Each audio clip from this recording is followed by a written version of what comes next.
Hentikan air matamu wahai nak dara, sayanglah air mata tertuang di tanah.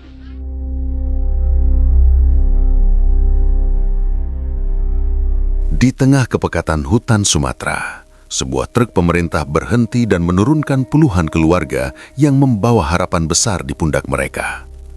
Namun, di antara debu yang beterbangan, sebuah rahasia gelap mulai berakar saat salah satu dari mereka memilih untuk tidak mencangkul tanah, melainkan mengais kekayaan dari dunia yang tak kasat mata. Harta melimpah itu datang dengan sangat cepat, tetapi sebuah aroma kembang kantil yang menyengat mulai tercium dari sebuah kamar rahasia yang selalu terkunci rapat. Kini, saat nyawa mulai menjadi taruhan dan bumi seolah menolak jasad yang durjana, mampukah mereka memutus rantai kutukan 7 turunan yang sudah terlanjur mengikat darah mereka? Sebelum lanjutkan, alangkah lebih baiknya perkenalkan diri kalian dan dari mana kalian berasal. Tulis di kolom komentar agar Kang Mus lebih dekat dengan kalian.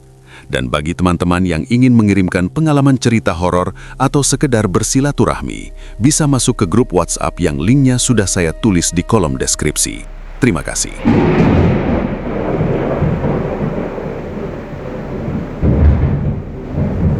Suara deru mesin truk pemerintah terdengar memekakkan telinga, membelah keheningan hutan belantara Sumatera yang masih perawan. Ban-ban besar itu melindas jalanan tanah merah yang becek, menyisakan jejak dalam yang tergenang air sisa hujan semalam. Aroma tanah basah yang bercampur dengan bau tajam dedaunan hutan menyambut puluhan keluarga transmigran yang turun dengan wajah penuh kelelahan sekaligus harapan. Di antara kerumunan orang-orang asal Jawa Timur itu, berdirilah 2 bersaudara dengan perawakan yang sangat kontras, Senen dan Wage. Senen melompat turun dari bak truk, lalu segera membantu istrinya dan kedua anaknya, Sumar dan Yanto. Ia menarik nafas dalam-dalam, membiarkan udara hutan yang lembab memenuhi paru-parunya. Baginya, hamparan lahan seluas beberapa hektar yang diberikan pemerintah ini bukan sekedar tanah, melainkan amanah dari Tuhan yang harus dikerjakan dengan sungguh-sungguh. Senen menatap Cakrawala, menyeka keringat yang mulai membasahi dahi, lalu menoleh ke arah adiknya. "Ayo Ge, turunkan barang-barangmu. Kita harus segera pasang tenda sementara sebelum hari gelap," ujar Senen dengan nada suara yang mantap. Wage yang masih duduk bersandar di pojok bak truk hanya mendengus kesal. Ia menatap telapak tangannya yang halus, lalu beralih menatap hutan lebat di depannya yang nampak sangat tidak bersahabat. Dengan ogah-ogahan, ia berdiri dan melompat turun. "Lahan macam apa ini, Mas? Isinya cuma semak belukar dan pohon-pohon raksasa. Kita kesini mau jadi petani atau mau jadi penebang pohon? Capek duluan aku melihatnya." Senen hanya menggelengkan kepala. Ia sudah terbiasa dengan sifat adiknya yang satu ini. "Semua dimulai dari nol, Wage. Namanya juga babat alas. Kalau mau langsung jadi ya jangan ikut transmigrasi." Senen adalah tipe pria yang lurus dan disiplin. Selain bekerja sebagai pegawai negeri sipil rendahan di kantor kecamatan setempat, ia mendedikasikan seluruh sisa waktunya untuk mengolah kebun kopi. Baginya, memuliakan hidup adalah dengan bekerja keras dan tidak pernah meninggalkan kewajiban kepada Pencipta. Suara azan yang ia kumandangkan sendiri di musola kecil dari kayu adalah hukum mutlak di keluarganya. Tidak ada alasan lelah karena mencangkul untuk tidak bersujud. Jika Sumar atau Yanto terlihat malas-malasan saat waktu sholat tiba, Senen tidak segan-segan bersikap tegas. Baginya, kesuksesan di dunia harus berjalan beriringan dengan keselamatan di akhirat. Namun, pemandangan berbeda terlihat di lahan milik Wage. Berbanding terbalik dengan Senen yang setiap pagi sudah memegang parang dan cangkul, Wage lebih sering terlihat duduk di depan rumah papannya yang mulai kusam. Sikap aras-arasan atau malas-malasan sudah mendarah daging dalam dirinya. Lahan kopi pemberian pemerintah yang seharusnya sudah mulai berbuah justru tertutup semak belukar yang lebih tinggi dari tanaman kopinya sendiri. Suatu sore, Senen berkunjung ke rumah adiknya setelah pulang dari kantor kecamatan. Ia mendapati Wage sedang melamun menatap jalanan desa yang berdebu. "Belum kamu bersihkan juga lahan bagian belakang itu, Ge? Sayang kopinya, bisa mati tertutup gulma? Tanya Senen sembari duduk di bangku kayu panjang. Wage menghisap rokok lintingannya dalam-dalam, lalu membuang asapnya dengan kasar. Malas, Mas. Hasilnya lama. Kita sudah bertahun-tahun di sini, tapi rumahku masih begini-begini saja. Lihat si Paring, anakku itu. Bajunya sudah lusuh semua. Aku heran melihat orang-orang baru yang baru datang 2 tahun lalu, tapi sekarang rumahnya sudah tembok permanen. Mereka pakai cara apa sih? Senen menatap adiknya dengan serius. Mereka rajin, Wage. Mereka tidak tidur siang seperti kamu. Rezeki itu dijemput, bukan ditunggu sambil melamun. Wage hanya terdiam, namun matanya memancarkan rasa iri yang mendalam. Di desa transmigrasi itu, pembicaraan tentang hal-hal gaib memang bukan sesuatu yang asing. Meskipun mereka berada ribuan kilometer jauhnya dari garis pantai Jawa, nama penguasa Laut Selatan tetap menjadi buah bibir yang menakutkan, sekaligus menggoda.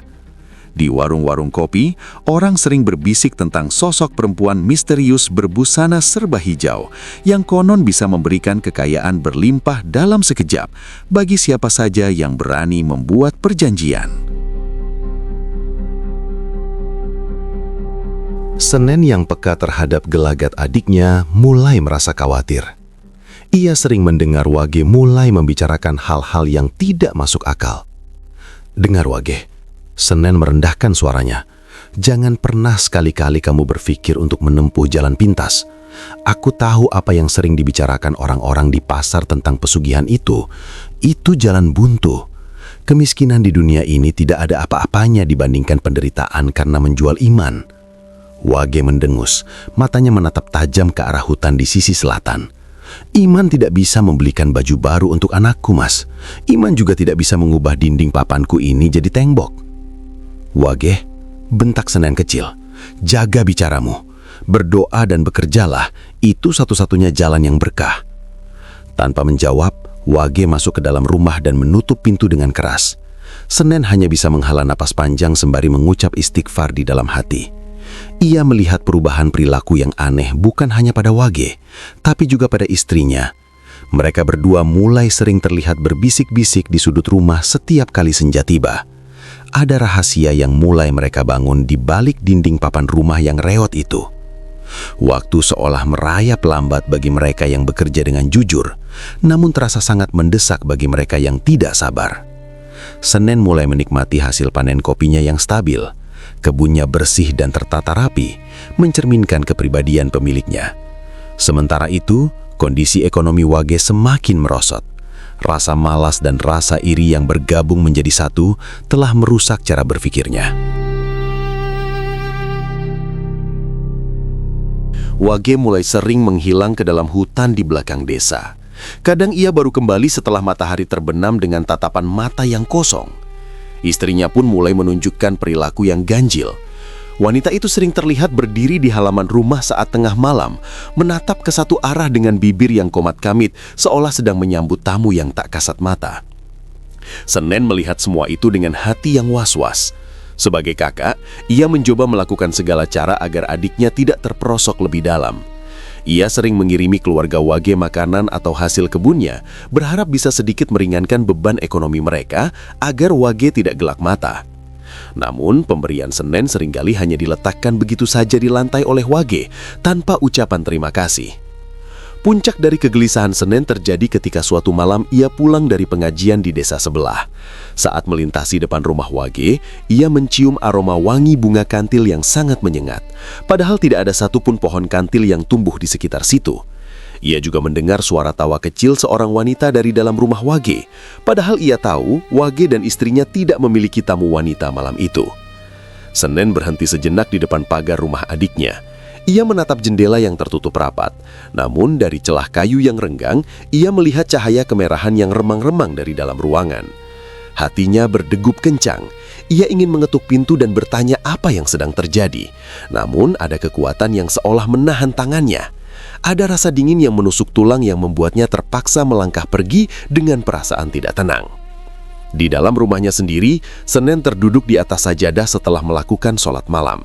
Ia mendoakan agar adiknya tetap berada dalam lindungan Tuhan.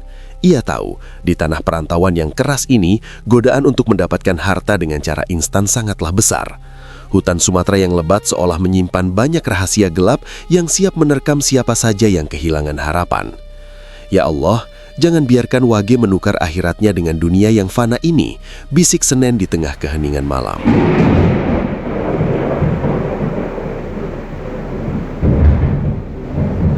Bulan Suro datang membawa suasana yang berbeda di tanah perantauan Sumatera. Angin malam bertiup jauh lebih kencang dari biasanya, menghantam dinding-dinding papan rumah warga dan menggoyangkan dahan pohon kopi hingga mengeluarkan suara gesekan yang menyerupai bisikan lirih manusia. Bagi Senen, ini adalah waktu untuk memperbanyak doa. Namun bagi Wage, ini adalah momentum yang sudah ia tunggu sejak lama untuk mengubah garis hidupnya. Suatu pagi yang berkabut, Wage bersama istrinya mendatangi kediaman Senen. Penampilan mereka tidak seperti biasanya yang kusam karena debu kebun. Wage mengenakan kemeja batik yang meski sudah agak tua, tetap terlihat rapi. Sementara istrinya memakai kain jarik terbaiknya. Senen yang sedang mengasah parang di teras rumah menyambut mereka dengan dahi berkerut. "Tumben sekali kalian berpakaian rapi seperti ini. Mau ada acara di kantor kecamatan?" tanya Senen sembari meletakkan batu asahannya. Wage duduk di dipan kayu sembari menarik nafas panjang. "Begini Mas, aku datang untuk berpamitan. Aku dan istriku harus kembali ke Jawa pagi ini juga. Ada urusan pekerjaan yang sangat penting di kampung halaman kami di Jawa Timur." Senen terkejut mendengar kabar mendadak itu. "Loh, bukankah butuh biaya besar untuk pulang sekarang? Dan bagaimana dengan Paring? Dia masih sekolah." "Itulah maksud kedatanganku, Mas," jawab Wage cepat. "Kami mungkin akan di sana selama 2 bulan. Aku ingin menitipkan Paring di sini. Biarlah dia tinggal bersama Sumar dan Yanto sementara waktu. Masalah biaya, aku sudah punya sedikit simpanan untuk perjalanan ini."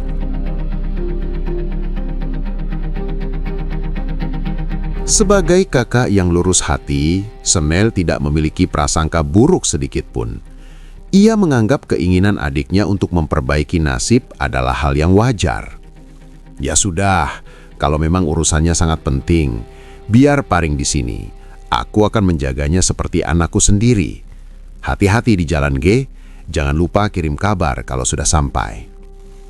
Maka berangkatlah Wage dan istrinya menuju pelabuhan, meninggalkan putra sematawayang mereka di bawah asuhan Senen. Selama 2 bulan itu, Paring hidup dalam kedisiplinan yang ketat. Senen mendidiknya dengan keras namun penuh kasih sayang. Setiap pagi, Paring diajak ke kebun kopi untuk belajar cara memetik buah yang sudah merah dan merawat dahan yang sakit. Namun yang paling utama, Senen memastikan Paring tidak pernah terlambat melaksanakan sholat 5 waktu. Setiap kali suara azan berkumandang, Paring harus segera berada di atas sajadah bersama sepupunya, Sumar dan Yanto. Kehidupan berjalan damai, namun Senen sering merasa ada yang janggal. Setiap kali ia menatap ke arah rumah Wage yang kosong di malam hari, ia merasa seolah ada bayangan hitam yang berdiri di teras rumah itu. Padahal ia tahu betul rumah itu terkunci rapat. Angin yang berembus dari arah rumah adiknya pun terasa lebih dingin dari biasanya, membawa aroma bunga kantil yang samar namun menusuk hidung. Namun Senen selalu menepis perasaan itu dengan zikir, menganggapnya hanya imajinasi belaka akibat kelelahan bekerja. 2 bulan berlalu dengan cepat. Suatu siang, sebuah mobil sewaan berhenti di depan rumah reot milik Wage. Wage dan istrinya turun dengan penampilan yang membuat seluruh warga desa terperangah. Mereka tidak lagi terlihat seperti petani transmigran yang kesulitan ekonomi. Wage memakai sepatu kulit mengkilap dan jam tangan emas, sementara istrinya penuh dengan perhiasan yang berkilauan.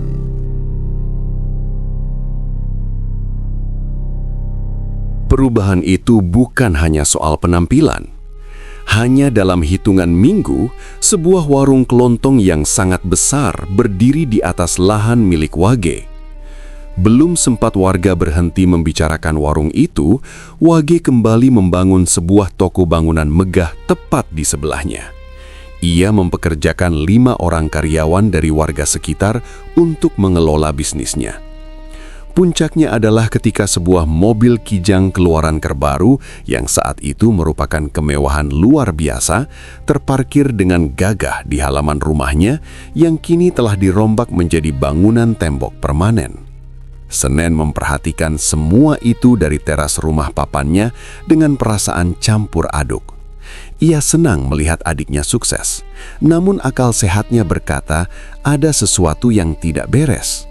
Bagaimana mungkin seorang buruh tani yang malas bisa mendapatkan modal sebanyak itu hanya dalam waktu 2 bulan di Jawa? Suatu sore, Senen memberanikan diri mendatangi rumah Wage. Ia mendapati adiknya sedang duduk bersantai di sofa empuk di teras rumah barunya sembari menghisap cerutu mahal. "Wah, Mas Senen, mari masuk Mas. Cicipi kopi mahal kiriman dari Jawa ini," sapa Wage dengan nada sedikit pongah. Senen duduk dengan kaku. Ia tidak berbasa-basi. "Wage, aku kesini sebagai kakakmu. Aku ingin bertanya satu hal yang mengganjal di hatiku. Dari mana semua uang ini berasal? Kamu bilang ada urusan kerjaan di Jawa. Tapi dalam 2 bulan, tidak ada pekerjaan halal yang bisa memberikan kekayaan sebanyak ini." Wage tertawa kecil, meski matanya nampak gelisah. "Mas Senen ini ada-ada saja. Istriku dapat warisan dari keluarganya di Jawa Timur. Ternyata kakek buyutnya punya tanah luas yang baru saja terjual." Senen menggelengkan kepala. "Jangan membohongiku, Wage. Aku tahu betul keluarga istrimu itu siapa. Ayahnya dulu buruh tani bersamaku di Jawa Timur. Mereka tidak punya tanah seluas itu." Senen mendekat, menatap mata adiknya dengan dalam. "Jujur padaku, Wage, jangan sampai kamu membawa harta haram ke tanah ini. Ingat anakmu Paring, jangan sampai dia memakan hasil yang tidak berkah." Mendengar nama anaknya disebut, pertahanan Wage mulai goyah. Ia nampak ketakutan. Matanya terus melirik ke arah sudut teras yang gelap, seolah-olah ada seseorang yang sedang mengawasinya di sana. Tubuhnya gemetar dan keringat dingin mulai membasahi dahinya. "Mas, sebenarnya..." Suara Wage mengecil menjadi bisikan. "Tolong jangan beritahu siapapun, apalagi orang-orang desa. Aku takut mereka iri dan mencelakaiku." "Katakan saja, Wage, aku kakakmu," desak Senen dengan lembut namun tegas. "Waktu bulan Suro itu, aku dan istriku pergi ke pantai selatan Jawa." Wage memulai pengakuannya dengan suara serak. "Kami melakukan ritual di sana. Aku sudah tidak kuat hidup miskin, Mas. Aku lelah dihina orang karena lahan kopiku terbengkalai. Aku menyerahkan hidupku dan membuat janji pada penguasa Segoro Kidul demi kemakmuran ini." Senen merasa seolah-olah ada petir yang menyambar tepat di atas kepalanya. Jantungnya terasa berhenti berdetak. Ia terduduk lemas di sofa mahal milik adiknya. Hatinya hancur berkeping-keping. Seluruh usahanya selama ini untuk mendidik Adah dan keluarganya agar tetap di jalan Tuhan seolah sia-sia. Kamu melakukan pesugihan, Wage." Suara Senen bergetar karena menahan tangis dan amarah. "Kamu menjual imanmu hanya untuk mobil dan rumah ini?" "Habisnya aku harus bagaimana, Mas?" sahut Wage membela diri. "Aku mau hidup enak. Aku mau Paring punya masa depan." "Masa depan apa yang kamu bangun di atas api neraka, Wage?" bentak Senen sembari berdiri. "Kamu tahu resikonya? Perjanjian seperti itu tidak akan pernah gratis. Mereka akan meminta bayaran yang lebih mahal dari sekedar uang." Wage hanya terdiam sembari menunduk. Sejak pengakuan pahit di teras rumah mewah itu, jurang pemisah antara Senen dan Wage semakin dalam. Senen tidak lagi banyak bicara. Ia lebih sering menghabiskan waktu di atas sajadah, memutar tasbih dengan bibir yang terus merapal doa. Hatinya perih melihat adiknya berselimut harta yang didapat dari jalan gelap. Ia merasa gagal sebagai kakak tertua, namun ia tetap memohon ampunan kepada Tuhan agar keluarganya dijauhkan dari mara bahaya. Kehidupan di desa transmigrasi Sumatera itu pun terus bergulir. Wage semakin kaya raya. Hartanya seolah tidak pernah habis meskipun ia jarang bekerja di kebun kopi miliknya. Ia kini memiliki 2 orang putri lagi yang diberi nama Siti dan Sri. Kemakmuran benar-benar mengepung rumah tembok itu. Namun seiring bertambahnya harta, kejanggalan demi kejanggalan mulai muncul ke permukaan. Fenomena paling aneh selalu terjadi setiap kali bulan Suro tiba. Wage dan istrinya pasti pergi meninggalkan rumah selama beberapa hari tanpa alasan yang jelas. Anehnya, meskipun memiliki banyak karyawan, Wage selalu meminta keponakannya, Sumar atau Yanto, untuk tidur di rumahnya guna menjaga anak-anaknya. Wage menekankan satu aturan mutlak yang tidak boleh dilanggar. Jangan pernah mendekati atau mencoba membuka pintu kamar di sudut belakang rumah. Suatu malam di pertengahan bulan Suro, giliran Yanto yang bertugas menjaga rumah pamannya. Malam itu terasa sangat sunyi dan dingin yang menusuk tulang, padahal langit sedang cerah tanpa ada tanda-tanda akan turun hujan. Yanto duduk di teras depan sembari menyeduh kopi hitam kental. Ia berusaha melawan rasa kantuk yang mulai memberatkan matanya. Pandangan Yanto tanpa sengaja tertuju pada arah gerbang depan. Dalam keremangan cahaya lampu minyak di halaman, ia melihat sesosok bayangan manusia berjalan mendekat. Langkahnya sangat tenang dan anggun. Semakin dekat, Yanto menyadari bahwa sosok itu adalah seorang perempuan yang sangat cantik. Wajahnya bersinar pucat dengan rambut hitam panjang yang tertata rapi. Perempuan itu mengenakan kebaya berbahan sutra warna hijau semarut yang tampak berkilau meskipun dalam kegelapan. Yanto terpaku di kursinya. Lidahnya terasa keluh, bahkan untuk sekedar menyapa atau bertanya siapa tamu yang datang tengah malam tersebut. Perempuan itu berjalan lurus melewati Yanto tanpa menoleh sedikit pun. Saat ia melintas, aroma wangi bunga kantil yang sangat tajam seketika memenuhi indera penciuman Yanto, membuat dadanya terasa sesak. Yanto mengikuti arah langkah perempuan itu dengan pandangannya. Perempuan tersebut berjalan menuju kamar rahasia di sudut rumah. Hal yang membuat jantung Yanto hampir copot adalah ketika pintu kamar yang selalu digembok rapat itu tiba-tiba terbuka sendiri dengan suara derit yang halus, seolah menyambut kedatangan sang tamu. Karena rasa penasaran yang mengalahkan rasa takutnya, Yanto berdiri dan mengendap-endap mengikuti dari kejauhan. Saat pintu itu masih sedikit terbuka, ia mengintip ke dalam. Yanto terperanjat melihat isi ruangan tersebut. Seluruh interior kamar itu didominasi warna hijau, mulai dari kain-kain sutra yang menjuntai dari langit-langit hingga karpet tebal di lantainya. Di tengah ruangan terdapat sebuah kursi singgasana yang sangat megah, juga berwarna hijau tua dengan ukiran emas. Perempuan itu duduk di singgasana tersebut dengan posisi tegak dan penuh wibawa. Sesaat kemudian, pintu kamar menutup dengan sendirinya dan suara kunci yang berputar terdengar jelas dari luar. Yanto mundur dengan tubuh gemetar. Ia tidak berani tidur dan memilih terjaga di teras hingga fajar menyingsing.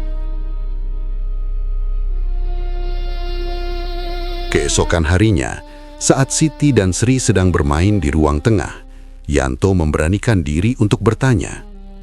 "Siti, Sri, kemarin malam Mas Yanto lihat ada ibu-ibu cantik pakai baju hijau masuk ke kamar belakang. Kalian tahu itu siapa?" tanya Yanto sembari berusaha bersikap santai. Siti, yang masih sekolah dasar, menjawab dengan wajah polos tanpa beban. "Oh, itu ibu cantik, Mas. Dia memang sering datang kalau Bapak sedang pergi." Sri menimpali sembari tersenyum kecil. "Iya, Mas Yanto, jangan takut. Ibu cantik itu baik.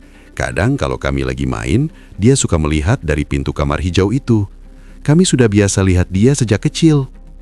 Yanto terdiam dengan bulu kuduk yang meremang. Ia menyadari bahwa selama ini kedua adik sepupunya hidup berdampingan dengan sosok gaib yang dibawa oleh paman mereka dari Jawa. Rumah mewah ini bukan sekedar tempat tinggal bagi manusia, melainkan juga sebuah istana bagi penghuni alam sebelah yang terikat perjanjian dengan Wage. Malam berikutnya, teror yang dialami Yanto semakin meningkat. Sekitar pukul 2 dini hari, ketika ia mencoba merebahkan diri di sofa ruang tengah, suasana rumah mendadak berubah menjadi sangat mencekam. Suhu udara turun drastis hingga napas Yanto mengeluarkan uap. Tiba-tiba, terdengar suara rintihan lirih dari balik pintu kamar hijau. Suara itu adalah suara perempuan yang sedang menangis tersedu-sedu. "Tolong, tolong aku, panas." Rintih suara tersebut berulang kali. Nada bicaranya sangat menyedihkan, seolah-olah sedang menanggung penderitaan yang luar biasa. Yanto yang merasa iba sekaligus ketakutan mencoba mengabaikannya, namun suara itu justru semakin keras dan memekakkan telinga. Ia teringat nasihat ayahnya, Senen, bahwa doa adalah senjata terbaik. Yanto segera menuju dapur untuk mengambil air wudhu. Ia berniat melaksanakan sholat malam tepat di depan pintu kamar hijau tersebut agar suasana rumah menjadi lebih tenang. Ia menggelar sajadah tepat di depan pintu kayu yang kokoh itu.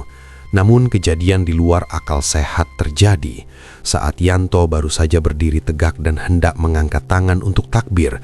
Ujung sajadahnya tiba-tiba terangkat ke atas, seolah ada tangan tak kasat mata yang menariknya. Sajadah itu menggulung sendiri dengan cepat hingga menabrak kaki Yanto.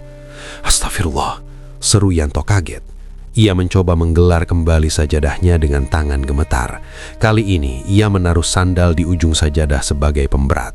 Namun begitu ia hendak memulai sholat lagi, sajadah itu kembali terlempar dan menggulung secara paksa, seolah-olah sosok di dalam kamar itu menolak dengan keras adanya aktivitas ibadah di depan pintunya. Puncaknya, pintu kamar hijau itu tiba-tiba digedor dari dalam dengan tenaga yang sangat dahsyat.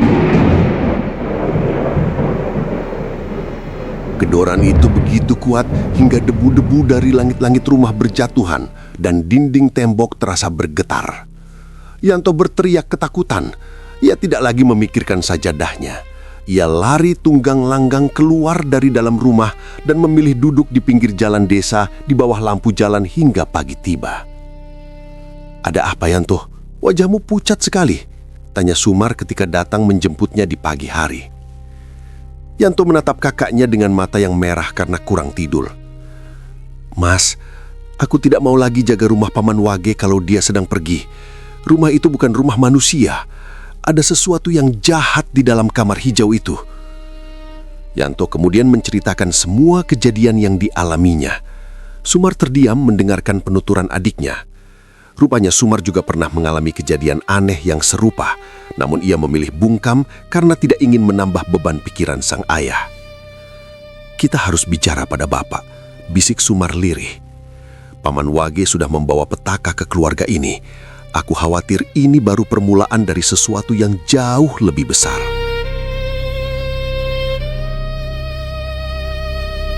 Keserakahan Wage ternyata tidak hanya memakan kedamaian di dalam rumahnya sendiri, tetapi mulai menyebar seperti wabah yang merugikan warga desa. Musim panen kopi telah tiba, membawa gairah luar biasa bagi para petani transmigran di tanah Sumatera itu. Halaman-halaman rumah penduduk kini dipenuhi dengan hamparan biji kopi yang dijemur di atas karung-karung besar. Wangi kopi yang sedang dikeringkan menyeruak di setiap sudut jalan, menjadi simbol harapan bagi mereka yang telah bekerja keras setahun penuh. Suatu siang yang terik, beberapa warga melihat pemandangan yang agak janggal. Wage dengan pakaian rapi dan gaya perlente tampak berjalan santai mengelilingi pemukiman. Ia tidak membawa peralatan kebun, melainkan hanya berjalan kaki sembari menyapa warga dengan senyum yang sulit diartikan. Di depan setiap rumah yang sedang menjemur kopi, Wage akan berhenti sejenak. Ia berjongkok, mengamati jemuran tersebut, lalu mengambil segenggam kecil biji kopi dan memasukkannya ke dalam saku celananya. "Sedang apa, Pak Wage? Mau memeriksa kualitas kopi kami?" tanya salah satu petani sembari menyeka keringat. Wage hanya berkekeh pelan. "Hanya melihat-lihat, kopimu lumayan bagus tahun ini," jawabnya singkat sebelum beranjak ke rumah berikutnya. Warga sama sekali tidak menaruh curiga. Mereka berpikir itu hanyalah kelakuan aneh orang kaya yang sedang kurang pekerjaan. Toh, apa ruginya kehilangan satu genggam kecil kopi di tengah tumpukan berkuintal-kuintal? Namun, pemikiran logis itu segera runtuh saat matahari mulai condong ke arah barat. Kejadian yang membuat seluruh desa gempar pun bermula. Sore itu, saat para petani hendak mengemasi hasil jemuran mereka ke dalam karung untuk disimpan, mereka mendapati sebuah keanehan yang mengerikan. Hasil panen mereka menyusut secara drastis dalam waktu singkat. Seorang petani yang yakin betul jemurannya berjumlah setara 10 karung, kini hanya mendapati tumpukan kopi yang setelah ditimbang hanya cukup untuk 3 karung saja. Kehilangan ini bukan terjadi pada 1 atau 2 orang, melainkan hampir seluruh warga yang kopinya sempat disentuh oleh Wage siang tadi. Kabar tentang penyusutan gaib ini menyebar secepat api yang membakar ilalang kering di musim kemarau. Warga berkumpul di tengah jalan dengan wajah pucat dan penuh amarah. Mereka merasa ada kekuatan jahat yang sedang bekerja di desa mereka. Namun, di tengah kekacauan itu, entah siapa yang memulai, tuduhan justru berbelok arah secara tidak adil. "Lihat itu di rumah Pak Senen, tumpukan kopinya melimpah tidak masuk akal," teriak seorang pemuda sembari menunjuk ke arah kediaman kakak Wage itu. Memang benar, di halaman rumah Senen tumpukan kopi nampak sangat menggunung. Warga yang sudah kehilangan akal sehat akibat kerugian besar segera tersulut emosinya. Mereka tidak lagi mengingat kebaikan Senen selama ini. Dalam pikiran mereka yang gelap, Senen adalah orang yang paling mungkin memiliki ilmu hitam untuk memindahkan hasil panen warga. Sekelompok massa yang beringas mendatangi rumah Senen. Beberapa di antara mereka membawa senjata tajam dan bambu runcing.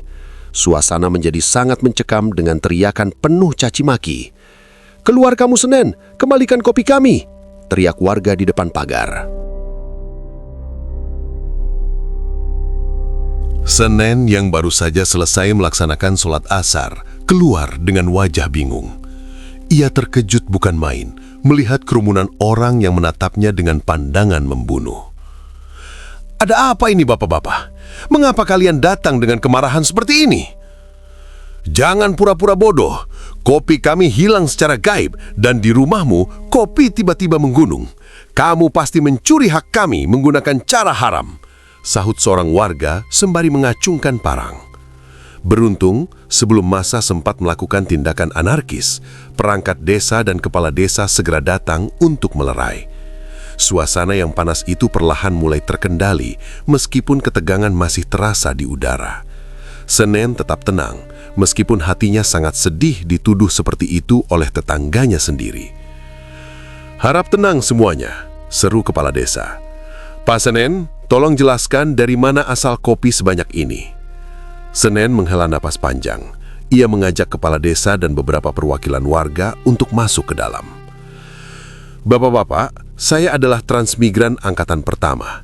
Selama bertahun-tahun, saya menyisihkan penghasilan untuk membeli lahan di pelosok hutan yang belum terjamah warga baru. Saya memiliki 3 lahan tambahan yang letaknya tersembunyi di pelosok hutan. Jika kalian tidak percaya, ini surat-suratnya, dan para pekerja saya bisa memberikan kesaksian bahwa kami baru saja memanennya kemarin." Setelah dilakukan pemeriksaan silang dan pengecekan surat-surat lahan, tuduhan itu sama sekali tidak terbukti.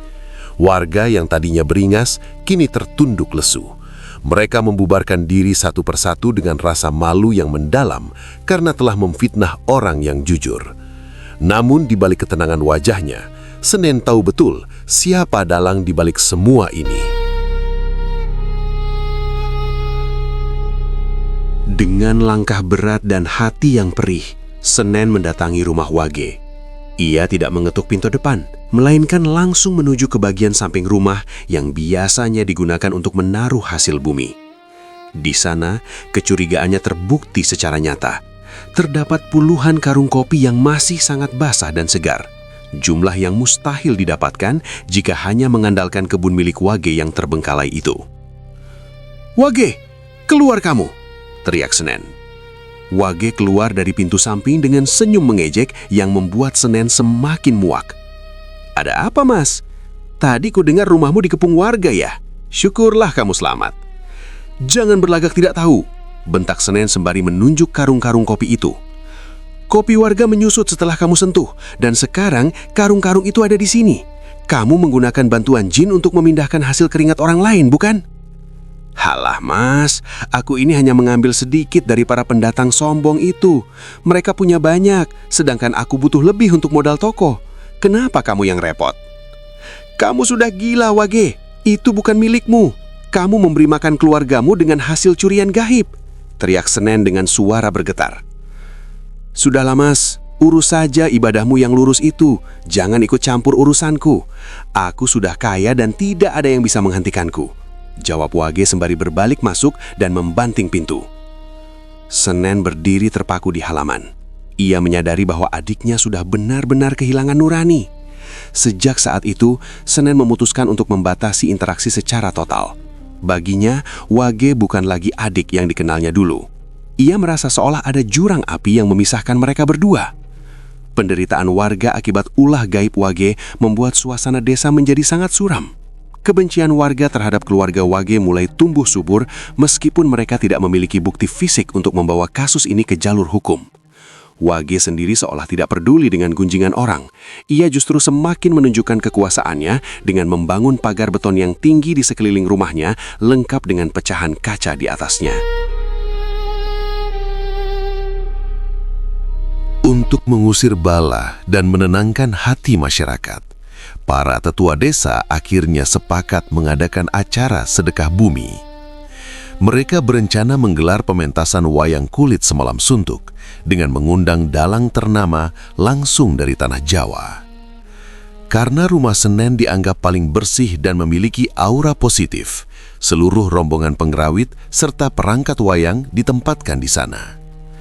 Senen menyambut mereka dengan tangan terbuka, berharap doa-doa yang dipanjatkan dalam ritual ini bisa membersihkan desa dari pengaruh hitam. Namun, sejak senja tenggelam pada hari pementasan, suasana berubah menjadi sangat ganjil. Angin bertiup kencang, namun terasa panas, membawa hawa mistis yang membuat bulu kudut siapapun berdiri tegak. Panggung wayang didirikan di lapangan tengah desa. Saat pertunjukan dimulai, ratusan warga duduk berkerumun. Namun baru 2 jam lakon berjalan, keanehan terjadi. Sang dalang tiba-tiba berhenti bicara. Tubuhnya kaku, matanya melotot, lalu ia jatuh tersungkur di atas panggung sembari kejang-kejang hebat. Para asisten dalang panik dan mencoba menolong. Tetapi sang dalang tiba-tiba bangkit berdiri dengan gerakan yang sangat anggun, tidak seperti gerakannya yang biasa. Tatapan matanya berubah menjadi sangat tajam dan berwibawa. Ketika ia membuka mulut, suara yang keluar bukan lagi suara pria, melainkan suara perempuan yang berat dan menggetarkan dada. "Kowe iki rak ngerti aku sopo," teriak dalam tersebut sembari menunjuk-nunjuk warga dengan jarinya yang kaku. Suasana menjadi hening seketika. Ketakutan mencekam setiap orang yang hadir. Sosok yang merasuki dalang itu mengaku sebagai utusan penguasa Laut Selatan. Ia berteriak dengan penuh kemarahan karena merasa dilecehkan. "Kenapa sajen yang diberikan hanya untuk penunggu desa ini? Aku yang membesarkan kemakmuran di sini lewat tangan salah satu dari kalian. Tapi kenapa aku dilupakan?" Suaranya menggelegar, membuat beberapa warga pingsan karena syok. Tiba-tiba, tangan dalang itu menunjuk dengan lurus ke arah rumah mewah milik Wage. Ada seseorang di sana yang sudah berjanji, tapi lalai memberikan hakku. Dia pikir aku bisa disuap dengan doa-doa kalian yang tidak seberapa ini. Kekacauan pecah. Warga mulai berbisik ketakutan, sembari melirik ke arah rumah Wage yang tampak gelap.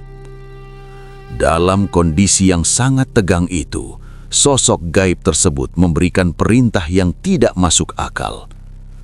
Aku minta syarat sekarang juga. Ganti batang pisang tempat menancapkan wayang itu dengan batang pohon kelapa yang utuh. Kalau tidak, aku akan membawa nyawa kalian satu persatu malam ini. Secara logika, permintaan itu mustahil dipenuhi. Batang pohon kelapa sangat keras dan padat. Tidak mungkin cempurit atau tangkai wayang yang terbuat dari tanduk kerbau bisa menancap di sana tanpa patah. Namun Senen yang berada di garis depan segera mengambil keputusan demi keselamatan warga. Cepat, tebang pohon kelapa di samping lapangan. Ikuti permintaannya. Perintah Senen kepada para pemuda desa.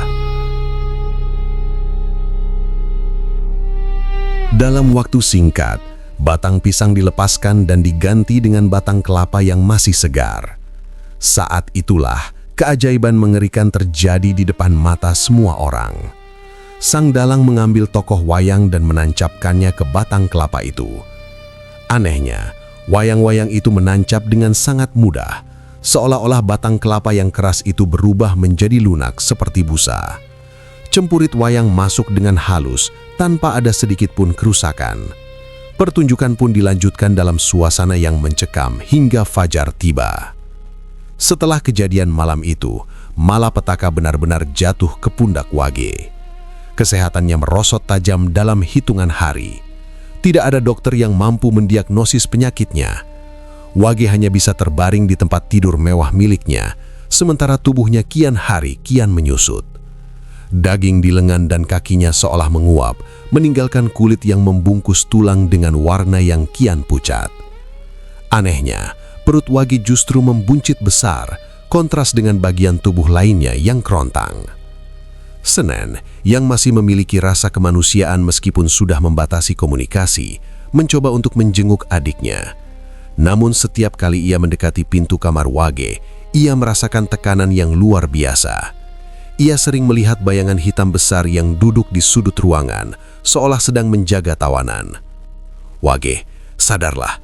Mintalah ampunan kepada Gusti Allah," bisik Senen saat berhasil masuk ke kamar suatu sore. Wage tidak menjawab, matanya hanya melotot menatap langit-langit. Mulutnya bergerak-gerak, namun suara yang keluar hanyalah ocehan dalam bahasa asing yang tidak dimengerti oleh siapapun. Ia nampak seperti orang yang sedang berdebat dengan sosok yang tidak terlihat. Memasuki minggu kedua, gangguan di rumah Wage semakin menjadi-jadi. Warga desa sering mendengar suara monyet yang sangat banyak berteriak-teriak dari atas atap rumah mewah tersebut. Padahal, desa mereka jauh dari habitat monyet hutan. Suara cakaran di dinding dan barang-barang yang pecah sendiri menjadi santapan harian bagi anak istri Wage yang ketakutan. Puncaknya, Wage mulai memasuki fase sakratul maut yang sangat panjang dan menyiksa. Ia tampak mengalami penderitaan yang luar biasa dahsyat. Nafasnya tersengal-sengal, namun nyawanya seolah tersangkut di tenggorokan. Melalui pori-pori kulitnya, keluar cairan bening yang berbau amis, seolah-olah ada sesuatu yang sedang ditarik secara paksa dari dalam dagingnya. Pandangan mata Wage tidak pernah lepas dari arah pintu kamar hijau yang terkunci rapat. Ketakutan yang amat sangat terpancar dari wajahnya setiap kali ia melihat ke arah sana. Senen yang tidak tega melihat adiknya disiksa sedemikian rupa, mencoba duduk di samping tempat tidur untuk menuntun Wage membaca kalimat tauhid. "Ikuti aku, Wage. La ilaha illallah. Sebut nama Tuhan, Dik," ujar Senen dengan suara bergetar menahan tangis. Namun setiap kali kata-kata suci itu keluar dari mulut Senen, Wage justru menjerit kesakitan yang luar biasa. Ia menutup telinganya dengan sisa tenaga yang ada, seolah-olah doa yang dibacakan Senen adalah cairan timah mendidih yang dituangkan ke dalam kepalanya. Wage menggeliat di atas kasur, mencakar-cakar dadanya sendiri hingga berdarah, menolak segala bentuk pertolongan spiritual yang coba diberikan kakaknya. "Pergi, jangan sebut itu. Mereka marah. Mereka akan membawaku," racu Wage dalam rintihannya yang parau.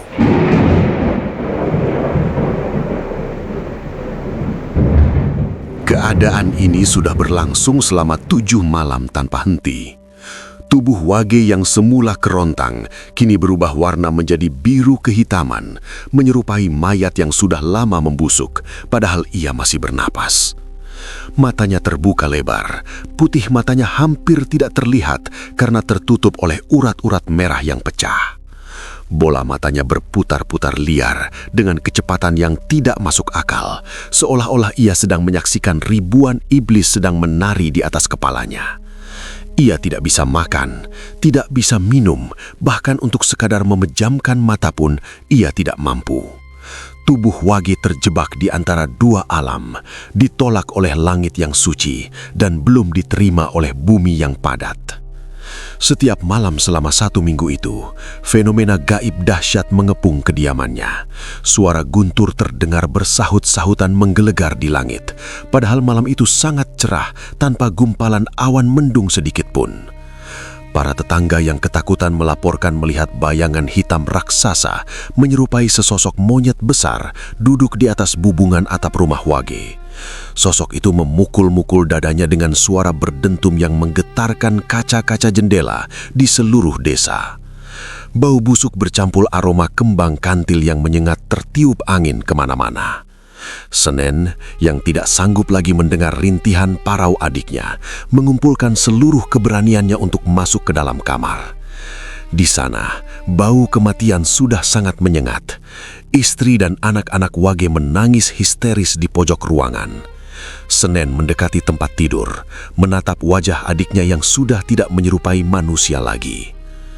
"Wage, istighfar Wage, lepaskan semuanya," bisik Senen dengan suara gemetar.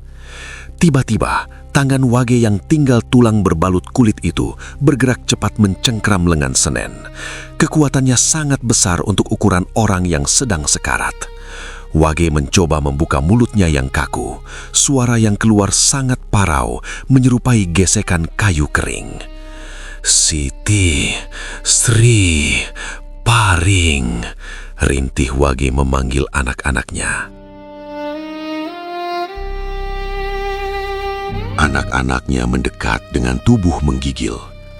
Wage menatap mereka satu persatu dengan pandangan yang mengerikan. "Dengarkan Bapak. Apa yang sudah Bapak mulai, jangan pernah berhenti. Kalian harus melanjutkan semuanya. Jangan sampai putus." Mendengar itu, Senen tersentak. Kalimat itu bukan sekedar pesan terakhir, melainkan sebuah kutukan yang sengaja diwariskan. "Wage, jangan bicara begitu. Kamu menjerumuskan anak-anakmu sendiri," bentak Senen. Namun Wage hanya menyeringai tipis hingga menampakkan giginya yang menghitam. Tepat di hari ke-7, saat matahari mulai menenggelam di cakrawala barat, Wage akhirnya menghembuskan nafas terakhirnya. Sebuah jeritan panjang dan melengking keluar dari kerongkongannya, membelah keheningan desa hingga membuat anjing-anjing liar melolong panjang. Begitu nafasnya berhenti, seketika itu juga hujan turun dengan sangat derasnya. Namun, hujan itu terasa aneh. Air yang jatuh dari langit berwarna kemerahan dan mengeluarkan aroma anyir seperti darah segar. Senen tertunduk lesu di samping jasad adiknya. Air matanya jatuh bukan karena kehilangan, melainkan karena rasa ngeri menyadari bahwa kematian Wage hanyalah awal dari beban besar yang harus dipikul oleh keturunannya kelak. Kesulitan ternyata belum berakhir.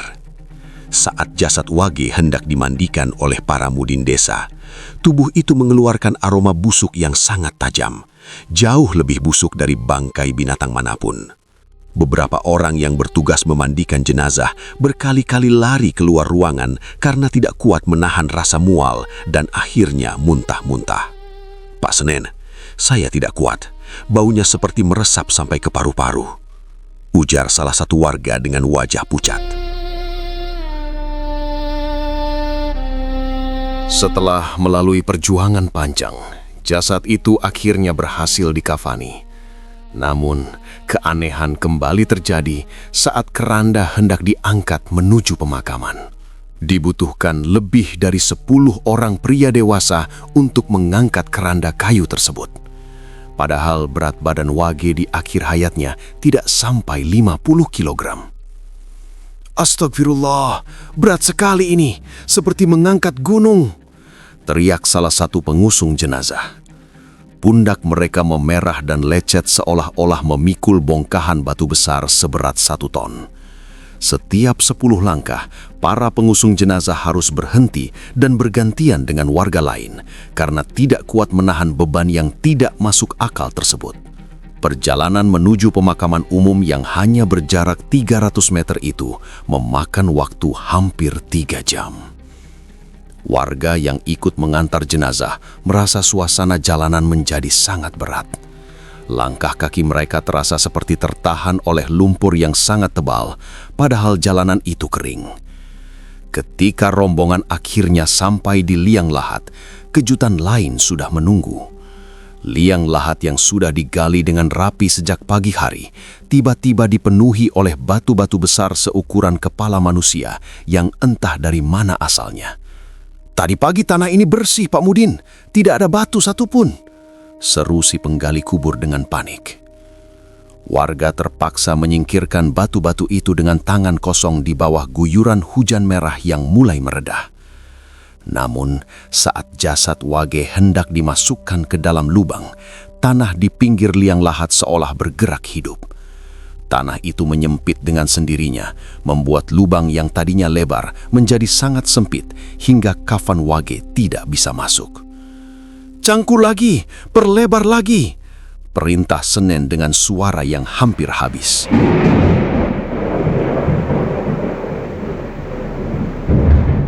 Setiap kali para penggali memperlebar lubang itu dengan cangkul mereka, dalam hitungan menit lubang tersebut kembali terlihat mengecil. Tanah itu seolah-olah bernapas dan bergerak sendiri untuk menolak apapun yang akan dimasukkan ke dalamnya. Senen hanya bisa berdiri mematung di pinggir lubang sembari merapal doa-doa pelindung tanpa henti. Ia menyadari sepenuhnya bahwa bumi sedang menunjukkan penolakan nyata terhadap jasad adiknya yang telah mencemari kesucian tanah dengan praktik kesyirikan yang melampaui batas. "Pak Senen, ini sudah tidak wajar. Tanah ini seperti tidak mau menerima Pak Wage," bisik salah satu penggali kubur dengan wajah pucat pasi. Tangannya gemetar hebat saat memegang gagang cangkol. Senen tidak menjawab. Ia hanya terus berzikir, berharap keajaiban datang sebelum kegelapan malam benar-benar menyelimuti mereka. Di tengah keputusasaan yang melanda warga, muncul seorang pemuda dari kerumunan. Dia adalah Agung, putra dari Paring, yang berarti cucu dari Wage sendiri.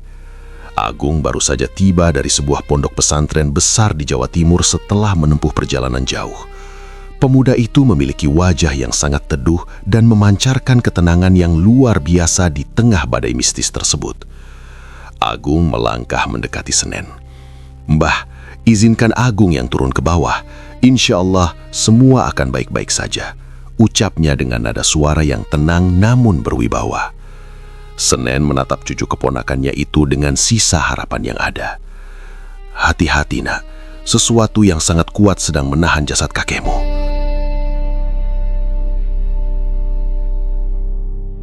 Agung mengangguk pelan. Ia melompat turun ke dalam liang lahat yang gelap dan lembab itu. Begitu kakinya menginjak dasar lubang, ia langsung duduk bersila dan mulai membacakan ayat-ayat suci Al-Quran. Lantunan suaranya yang merdu menggema di dalam lubang, menembus rintik hujan dan gemuruh angin. Ajaibnya, saat ayat-ayat itu berkumandang, suara-suara aneh menyerupai geraman binatang dan tekanan berat yang dirasakan warga di sekitar makam perlahan-lahan mulai memudar. Tanah yang tadinya terus bergerak menyempit secara misterius, tiba-tiba menjadi tenang dan diam seolah-olah sedang tunduk pada kesucian doa. "Cepat turunkan jasadnya sekarang," perintah agung dari dalam lubang. Beberapa warga dengan ragu-ragu kembali menurunkan keranda dan memasukkan jasad Wage yang sudah terbungkus kain kafan. Namun, kendala baru yang jauh lebih mengerikan muncul. Saat jasad sudah berada di dasar lubang dan hendak dimiringkan ke arah kiblat sebagai syarat pemakaman Islam, tubuh Wage terasa sangat kaku. Kekakuannya bukan seperti mayat pada umumnya, melainkan seperti sebatang kayu jati yang sudah mengeras selama ratusan tahun. Setiap kali Agung dan warga mencoba memiringkan tubuh itu, jasad Wage selalu berbalik kembali ke posisi telentang, seolah-olah ada tangan tak kasat mata di bawah sana yang memelintir tubuh itu agar tetap menghadap ke langit. Bahkan, ketika dua orang warga mencoba membantu memegangi pundak jasad itu dengan kuat, mereka tiba-tiba terlempar ke belakang dan jatuh tersungkur di dinding liang lahat. "Aduh, tanganku seperti tersengat listrik!" teriak salah satu warga dengan mata terbelalak ketakutan. Warga yang melihat kejadian itu mulai berteriak histeris. Beberapa orang memilih untuk mundur menjauh dari lubang makam. Mereka berbisik bahwa jasad tersebut telah dikuasai sepenuhnya oleh iblis yang selama ini menjadi sekutunya. Suasana menjadi sangat genting, seolah-olah pemakaman itu akan gagal total.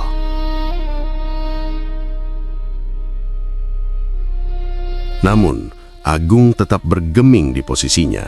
Ia tidak menunjukkan rasa takut sedikit pun. Pemuda itu mendekatkan wajahnya ke telinga jenazah kakeknya, lalu membisikkan sesuatu yang sangat lirih sembari terus memegangi pundak jasad itu dengan tangan kanannya. Agung terus membacakan doa-doa khusus dengan khusyuk hingga keringat bercampur air hujan mengalir deras di wajahnya. "Mbah Wage, kembalilah ke tanah dengan tenang.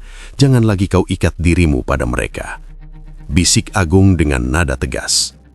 Dengan satu gerakan yang mantap dan diiringi hentakan doa yang kuat, jasad Wage akhirnya bisa diletakkan dalam posisi miring menghadap kiblat. Tubuh yang tadinya kaku seperti kayu itu tiba-tiba melunak. Agung segera memberi instruksi kepada warga di atas untuk segera menimbun lubang tersebut dengan tanah sebelum kekuatan gelap itu kembali berulah. "Timbun, cepat timbun sekarang juga," seru Agung sembari melompat keluar dari lubang. Warga bergerak cepat, namun saat cangkul pertama melemparkan tanah ke atas kain kafan, terdengar suara geraman rendah yang sangat menyeramkan dari dalam tanah. Suara itu bukan suara manusia, melainkan suara berat yang membuat seluruh orang yang hadir merinding hingga ke tulang sumsum. Meskipun begitu, prosesi pemakaman itu akhirnya bisa diselesaikan juga. Tepat saat gundukan tanah terakhir terbentuk dan nisan kayu ditancapkan, suara azan maghrib berkumandang dari musola desa di kejauhan. Suara azan itu memberikan sedikit ketenangan di tengah atmosfer yang sangat tegang dan melelahkan. Satu persatu warga mulai meninggalkan area pemakaman dengan langkah terburu-buru, seolah-olah takut ada sesuatu yang akan mengejar mereka dari balik pepohonan Kamboja. Mereka tidak menoleh lagi, membawa pengalaman mengerikan itu dalam ingatan mereka masing-masing.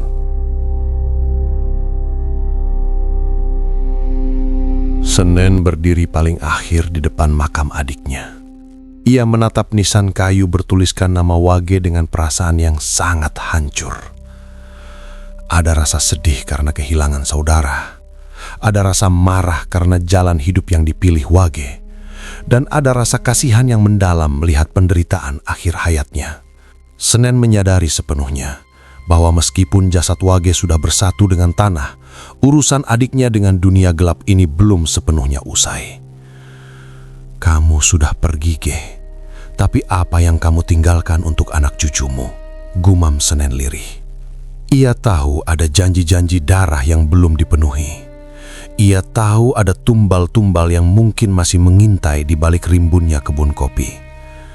Warisan kutukan itu kini telah berpindah pundak kepada anak-anak Wage yang tidak tahu apa-apa tentang beratnya perjanjian dengan penguasa kegelapan.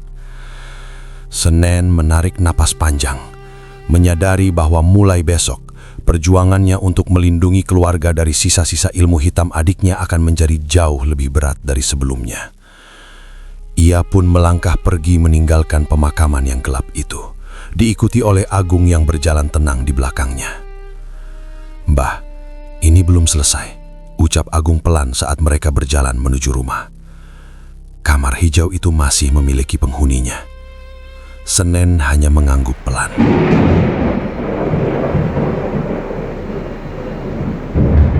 Malam pertama setelah pemakaman yang penuh drama itu pun tiba. Sesuai dengan wasiat terakhir yang pernah diucapkan Wage sebelum jatuh sakit parah, acara tahlilan tidak dilaksanakan di rumah temboknya yang megah, melainkan di rumah kayu lamanya. Rumah itu adalah tempat tinggal pertama mereka saat baru menginjakkan kaki sebagai transmigran di Sumatera. Bangunannya kecil, lembab, dan terasa sangat pengap. Seolah-olah sisa penderitaan masa lalu masih terperangkap di antara celah-celah dinding papannya yang mulai lapuk. Warga desa datang berkumpul dengan perasaan was-was. Mereka duduk bersila di atas tikar pandan yang digelar di ruang tengah yang sempit. Suasana sangat gerah. Namun anehnya, sesekali hembusan angin dingin yang tidak wajar menyapu tengkuk para jemaah. Senen duduk di barisan depan, memimpin doa dengan suara yang terdengar lelah namun berusaha tetap tegar. Saat zikir mulai bergema dan suasana menjadi sangat khusyuk, sebuah kegaduhan kecil terjadi di barisan paling belakang. Seorang warga bernama Pak Kardi tiba-tiba terperanjat. Wajahnya pucat pasi, matanya melotot menatap ke arah dapur yang terbuka sedikit. "Astagfirullah, itu siapa?" bisik Pak Kardi dengan suara gemetar, tangannya menunjuk-nunjuk ke arah kegelapan dapur. Beberapa orang menoleh, namun tidak melihat apa-apa.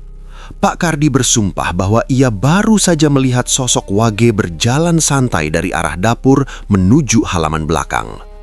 Yang membuatnya ketakutan bukan karena penampakan hantu yang menyeramkan seperti dalam film, melainkan karena sosok itu tampak sangat nyata, persis seperti Wage saat masih hidup. Dia cuma pakai celana kolor pendek, Pak Senen, tidak pakai baju, perutnya buncit dan matanya kosong sekali. Cerita Pak Kardi setelah doa selesai dengan napas tersengal-sengal. "Mungkin kamu salah lihat, Kardi. Kamu kan baru saja ikut mengantar jenazahnya tadi sore," sahut warga lain mencoba menenangkan meski tangannya sendiri ikut gemetar.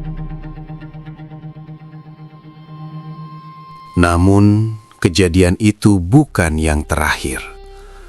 Pada malam kedua dan ketiga, penampakan serupa kembali terjadi. Sosok Wage dengan celana kolor pendek itu selalu menampakkan diri. Ia berjalan mengelilingi rumah kayu tersebut tanpa mengeluarkan suara langkah kaki sedikit pun. Ia seolah sedang melakukan patroli gaib, menjaga sesuatu yang tersembunyi di bawah lantai rumah atau mungkin mencari sesuatu yang tertinggal. Berita tentang penampakan nyata itu menyebar dengan cepat ke seluruh desa. Ketakutan warga kian menjadi-jadi. Pada malam keempat, jumlah jemaah tahlilan berkurang drastis. Banyak yang mulai menolak untuk hadir karena takut berpapasan dengan arwah Wage yang belum tenang. Senen menyadari situasi ini dan mencoba menenangkan sisa warga yang masih setia datang. "Bapak-bapak, mari kita luruskan niat. Kita di sini untuk mendoakan almarhum agar diringankan bebannya," ujar Senen dengan suara yang tenang. Namun Senen sendiri tidak bisa membohongi penglihatannya. Suatu malam, saat ia sedang berdiri di pojok halaman setelah acara selesai, ia melihat sosok adiknya itu berdiri diam. Sosok Wage yang hanya memakai kolor pendek itu menatap ke arah rumah tembok megahnya yang berjarak beberapa puluh meter. Pandangannya tertuju lurus pada jendela kamar hijau dengan sorot mata penuh kerinduan yang menyakitkan. Begitu Senen mencoba mendekat, hawa dingin yang luar biasa mendadak mengepungnya. Hawa dingin itu begitu tajam hingga air di dalam gelas yang dipegang Senen membeku dan berubah menjadi es dalam hitungan detik. "Wage, kembalilah dengan tenang. Jangan ganggu orang yang masih hidup," bisik Senen lirih. Sosok itu hanya menoleh perlahan, lalu menghilang seperti kabut yang tertiup angin. Malam ketujuh pun tiba. Malam puncak sekaligus penutup rangkaian tahlilan. Jamaah yang hadir hanya tersisa keluarga inti dan beberapa tetangga terdekat. Udara di dalam rumah kayu itu terasa semakin sesak dan berat.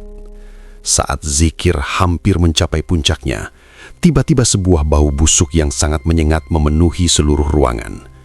Bau itu sangat spesifik, persis seperti aroma jasad Wage yang sudah membusuk saat hendak dimandikan 7 hari yang lalu. "Bau apa ini? Rasanya seperti menusuk hidung," tanya salah seorang tetangga sembari menutup hidungnya. Belum sempat ada yang menjawab, seluruh lampu di rumah itu padam secara serentak. Kegelapan total menyergap. Di tengah kesunyian yang mencekam itu, sebuah suara yang sangat dikenal terdengar menggema. Bukan berasal dari sudut ruangan, melainkan suara yang terdengar langsung di dalam kepala setiap orang yang hadir. "Siti, Sri, anak-anakku, Bapak di sini." Suara itu terdengar parau dan berat. Siti dan Sri yang duduk di pojok ruangan langsung menjerit histeris. Mereka menangis terseduh-seduh sembari memanggil-manggil ayahnya dalam kegelapan. Suasana menjadi sangat kacau.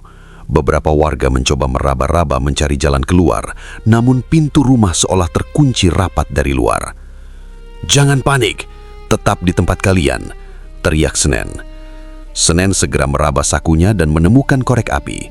Dengan tangan gemetar, ia menyalakan sebatang lilin yang ada di depan tempat duduknya. Begitu api kecil itu menyala dan memberikan cahaya kemerahan, semua orang terpekik. Sosok Wage nampak sedang berdiri tegak di tengah-tengah lingkaran warga yang sedang duduk bersila. Ia menunduk menatap lantai, wajahnya biru kehitaman dengan mulut yang sedikit menganga. Senen tidak membuang waktu. Ia berdiri dengan kokoh dan mulai membacakan ayat kursi dengan suara yang menggelegar, memenuhi setiap sudut rumah kayu itu. "Allahu la ilaha illa huwal hayyul qayyum." Begitu ayat-ayat suci itu berkumandang, sosok Wage mulai bereaksi. Tubuhnya bergetar hebat, lalu perlahan-lahan wujud manusianya mulai memudar. Sosok itu berubah menjadi gumpalan asap hitam yang pekat. Asap itu berputar-putar di langit-langit rumah sebelum akhirnya melesat keluar melalui celah ventilasi, terbang menuju arah selatan ke arah laut yang jauh. Lampu-lampu kembali menyala secara tiba-tiba. Suasana rumah kembali sunyi, menyisakan isak tangis Siti dan Sri yang masih trauma. Senen terduduk lemas di atas tikarnya. Napasnya memburu. Ia menyadari sepenuhnya bahwa kejadian ini adalah bukti nyata bahwa roh adiknya tidak akan pernah tenang. Perjanjian pesugihan itu telah mengikat Sukma Wage sedemikian kuat, hingga kematian pun tidak memberikan kebebasan baginya. "Mbah, apa yang sebenarnya diinginkan Bapak?" tanya Paring dengan wajah yang penuh rasa takut. Senen menatap keponakannya itu dengan pandangan iba. "Bapakmu terikat janji, Paring. Masalahnya, kita tidak tahu apa yang dijanjikannya kepada penguasa kegelapan itu. Selama ikatan itu belum diputus, dia akan terus seperti ini." Senen menyadari bahwa tugasnya kini jauh lebih berat. Ia harus mencari cara untuk memutus rantai gaib tersebut. Namun ia butuh informasi lebih banyak. Ia harus tahu apa yang sebenarnya terjadi di dalam kamar hijau rumah Temok itu. Malam itu berakhir dengan ketakutan yang mendalam bagi seluruh warga desa, meninggalkan luka psikologis yang tidak akan mudah hilang. Mereka kini tahu bahwa harta melimpah yang dimiliki keluarga Wage bukanlah sebuah anugerah, melainkan sebuah kutukan yang siap menelan siapa saja yang masih memiliki hubungan dengannya. Senen menatap ke arah selatan, ke arah mana asap hitam itu menghilang. Ia tahu peperangan melawan kegelapan ini baru saja bermulai, dan nyawa serta masa depan anak cucunya kini berada dalam pertaruhan yang sangat besar. Besok, kita harus bicara dengan Agung. Dia mungkin punya jawaban dari gurunya di pesantren, gumam Senen sambil menutup acara tahlilan yang mencekam itu.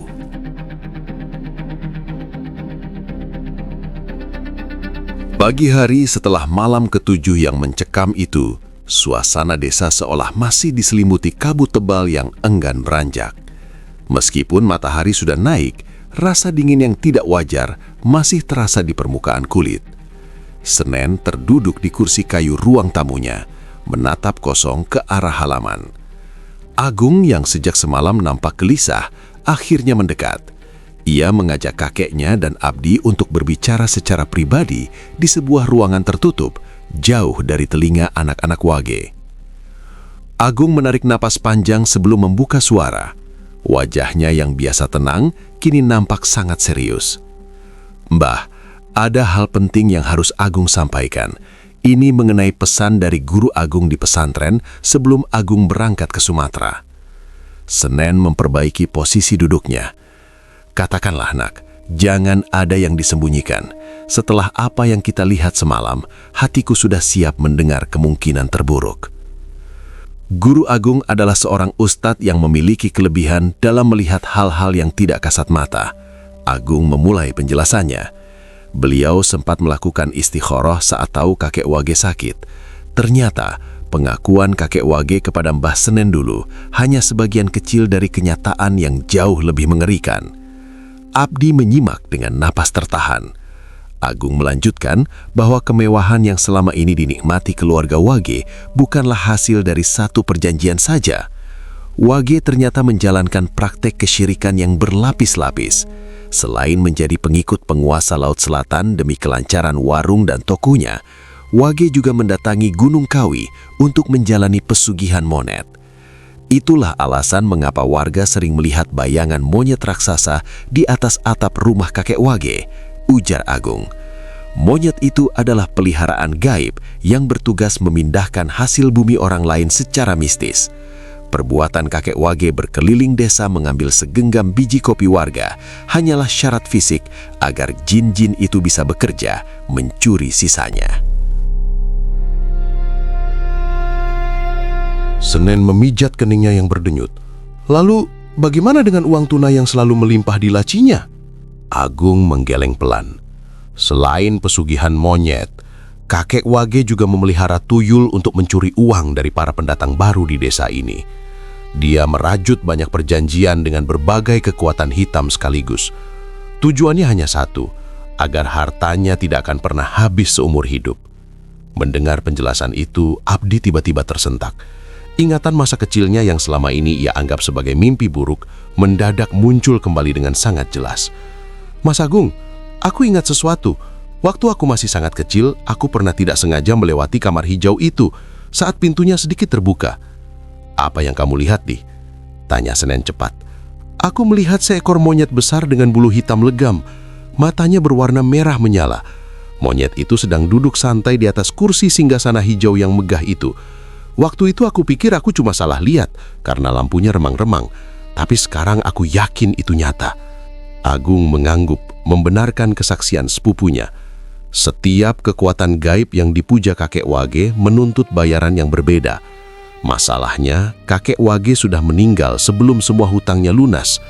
Sekarang seluruh beban itu akan ditagihkan kepada keturunannya hingga 7 turunan ke depan. Mereka akan terus mengejar nyawa-nyawa segar dari keluarga ini sebagai pengganti kemewahan yang sudah dinikmati.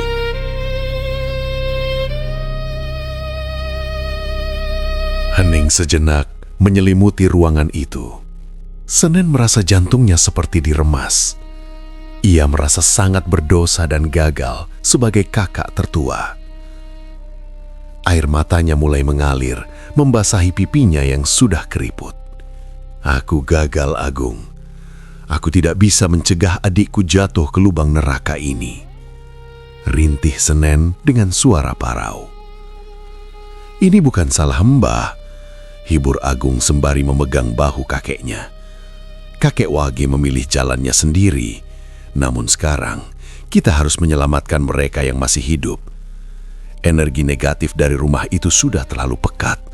Jika kita tetap tinggal di desa ini, lambat laun kita semua akan ikut terseret. Senen teringat wajah Siti dan Sri. Ia menyadari bahwa kedua anak perempuan Wage itu nampak sudah terbiasa dengan hal-hal ganjil di rumah mereka. Mereka sering tertawa sendiri atau berbicara dengan ruang kosong. Baginya, itu adalah tanda nyata bahwa mereka sudah ditandai oleh para penghuni alam sebelah untuk menjadi tumbal berikutnya. Lalu apa yang harus kita lakukan, Agung? Tanya Senen dengan nada pasrah. Agung menatap kakeknya dengan sangat dalam.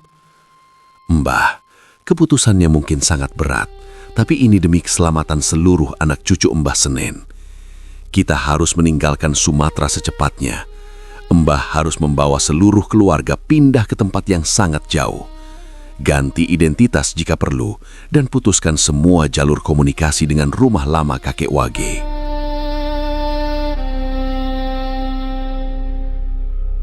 Senen terkejut. Meninggalkan semua ini. Lahan kopi yang sudah kita bangun puluhan tahun. Tanah ini sudah tercemar, Mbah. Jawab Agung tegas. Jin-jin itu merasa dihianati karena tuannya sudah mati. Mereka akan mengamuk dan mencari siapapun yang memiliki hubungan darah dengan kakek Wage. Mbah Senen adalah saudara kandungnya, jadi keluarga Mbah adalah incaran terdekat. Agung menambahkan bahwa ia sendiri tidak akan ikut pindah bersama keluarga Senen. Ia memilih untuk kembali ke Jawa, menetap di daerah Batu dekat dengan pesantrennya. Ia ingin memperdalam ilmu agama agar bisa menjadi benteng terakhir bagi keluarganya dari jarak jauh. Agung akan terus mendoakan dan melakukan amalan dari sini agar kutukan itu tidak mampu menyeberangi lautan untuk mengejar kalian ke tanah yang baru. Ujar Agung meyakinkan. Diskusi panjang itu akhirnya membuahkan sebuah keputusan pahit namun harus diambil. Senen menyadari bahwa harta dan tanah bisa dicari kembali, namun nyawa dan iman keturunannya tidak bisa ditukar dengan apapun. Ia tidak ingin melihat cucu-cucunya kelak mati dengan cara yang mengerikan seperti yang dialami adiknya.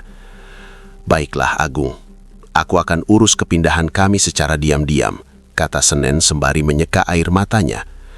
Kita akan pergi sebelum bulan Suro berikutnya tiba. Rencana kepindahan itu dilakukan dengan kerahasiaan yang sangat tinggi. Senen tidak ingin ada satupun warga desa, terutama keluarga Wage, yang mengendus niatnya untuk pergi. Di usianya yang sudah senja, Senen harus bekerja 2 kali lebih keras.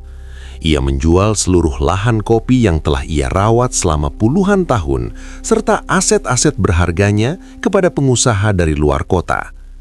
Ia melepaskan semuanya dengan harga yang jauh di bawah pasaran, asalkan transaksi itu bisa selesai dalam hitungan hari. Abdi menyaksikan kakeknya berubah menjadi sosok yang sangat waspada dan terburu-buru. Setiap malam, Senen mengemasi pakaian dan barang-barang penting ke dalam beberapa peti kayu besar. Ia selalu memastikan jendela tertutup rapat dan sesekali mengintip dari celah gorden, mengawasi setiap bayangan yang melintas di halaman rumah mereka. "Bah, kenapa kita tidak pamit pada Siti dan Sri? Mereka kan saudara kita," tanya Abdi suatu sore saat melihat kakeknya mengikat peti dengan tali pambang yang kuat. Senen berhenti sejenak, menatap cucunya dengan tatapan yang dalam dan penuh kesedihan. "Di, kalau kita pamit, mereka tidak akan membiarkan kita pergi. Energi di rumah itu akan menahan kita. Mbah lebih baik kehilangan seluruh harta di sini daripada harus kehilangan iman dan nyawa kalian karena kutukan yang bukan milik kita. Ingat itu." Tepat di malam sebelum keberangkatan yang telah ditentukan, suasana desa terasa luar biasa sunyi. Tidak ada suara jangkrik atau kodok yang biasanya bersahut-sahutan. Sekitar pukul 1 dini hari, saat seluruh anggota keluarga Senen sedang terjaga di ruang tengah, sebuah suara aneh terdengar dari kejauhan. Suara itu adalah derap kaki kuda yang berlari kencang, diikuti oleh bunyi roda kereta kayu yang bergesekan dengan jalanan tanah berbatu. Suara itu semakin dekat dan akhirnya berhenti tepat di depan pagar rumah Senen.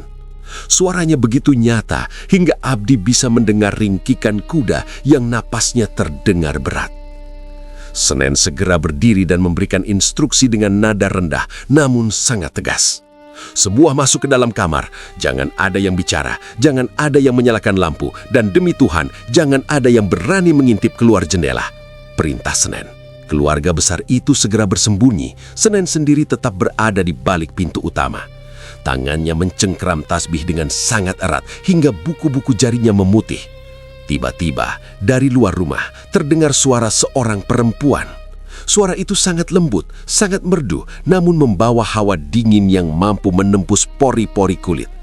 "Senen, keluarlah. Kenapa kau ingin pergi terburu-buru?" panggil suara itu. "Aku hanya datang untuk menagih janji yang belum selesai. Wage sudah pergi, tapi darahnya masih mengalir di sini." Senen tidak bergeming. Ia memejamkan mata rapat-rapat dan mulai merapal zikir dengan suara yang kian lama, kian kencang. Ia tidak ingin memberikan ruang sedikit pun bagi entitas itu untuk masuk ke dalam pikirannya.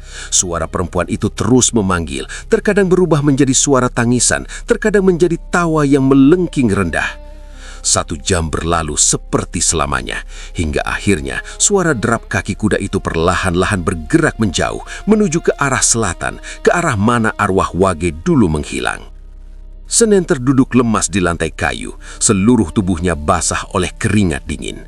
Ia menyadari bahwa kekuasaan gelap itu mencoba menarik keluarganya masuk ke dalam pusaran kutukan yang ditinggalkan adiknya.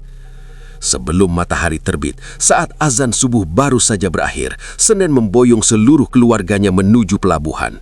Mereka tidak menoleh ke belakang sedikit pun. Lahan kopi, rumah permanen, dan segala kenangan manis maupun pahit ditinggalkan begitu saja demi sebuah kebebasan yang hakiki. Waktu berlalu, dan keluarga Senen kini hidup terpencar di berbagai penjuru Nusantara untuk memutus jejak goib tersebut. Orang tua Abdi menetap di ujung utara Aceh, memulai hidup baru sebagai pedagang kecil. Sebagian anggota keluarga lainnya ada yang merantau ke Kalimantan dan Jakarta. Mereka hidup dengan cara yang sangat sederhana, jauh dari kemewahan yang dulu dipamerkan oleh Wage. Namun, dalam kesederhanaan itu, mereka menemukan ketenangan batin yang luar biasa.